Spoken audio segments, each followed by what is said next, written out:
Assalamualaikum warahmatullahi wabarakatuh. Hai anak-anakku sekalian yang solih dan solihah, apa kabar? Semoga semuanya sehat. Alhamdulillah. Baik, kita belajar kimia masih di bab 8. Kali ini bagian yang keempat dengan judul korosi. Kalian pasti pernah mendengar istilah ini. Ya, benar. Jadi korosi dalam bahasa sehari-hari disebut perkaratan. Lalu apa artinya secara kimia? Korosi adalah peristiwa perusakan logam akibat terjadinya reaksi kimia dengan lingkungan yang menghasilkan produk yang tidak diinginkan. Ya. Terus ada faktor-faktor yang menyebabkan terjadinya korosi.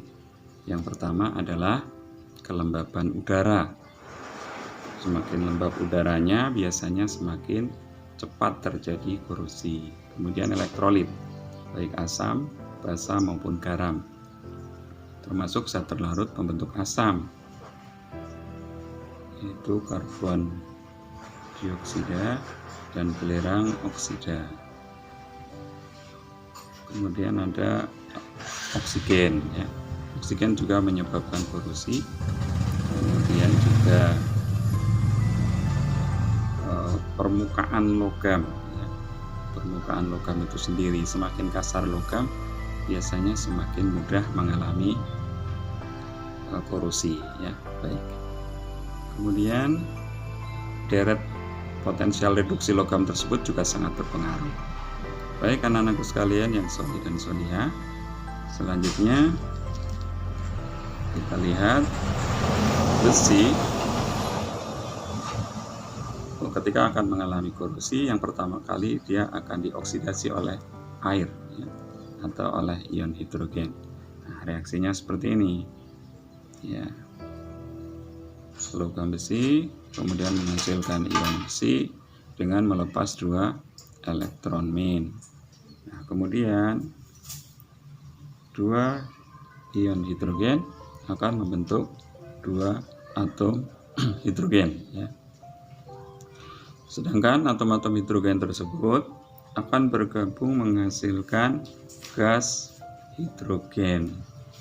Kemudian di samping itu juga hidrogen akan bereaksi dengan oksigen menghasilkan air. Inilah yang terjadi ketika proses terjadinya korosi pada besi. Kemudian dilanjutkan dengan jika konsentrasi H+ tinggi atau suasananya asam, ya, pH-nya rendah, maka reaksinya adalah ion besi bereaksi dengan 2H+ menghasilkan 2H plus Fe2+. Jadi ini adalah reaksi oksidasi, ya. Semula besi menjadi ion besi. Kemudian hidrogennya, atom-atom hidrogen akan bereaksi membentuk gas hidrogen.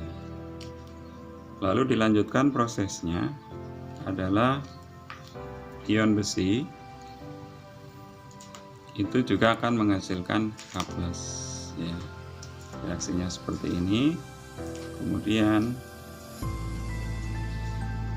secara reaksi total adalah sebagai berikut: 4 Fe2+, ya,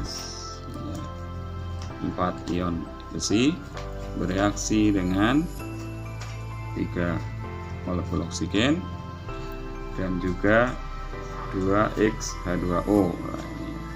2X-H2O. Nah, yang akan dihasilkan adalah yang biasa kita lihat sebagai sesuatu yang tidak berguna dalam logam, berupa lapisan yang kecoklatan atau kemerahan. Ya, lapisan karat itu sendiri yang memiliki rumus molekul 2Fe2O3H2O sebanyak X, ya.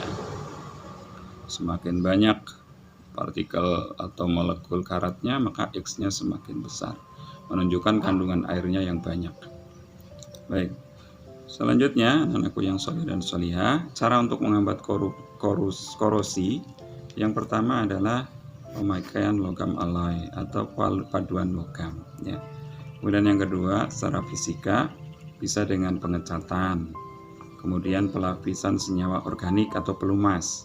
Jadi logam-logam supaya tidak berkarat maka dilumuri dengan minyak, misalnya menggunakan oli ya.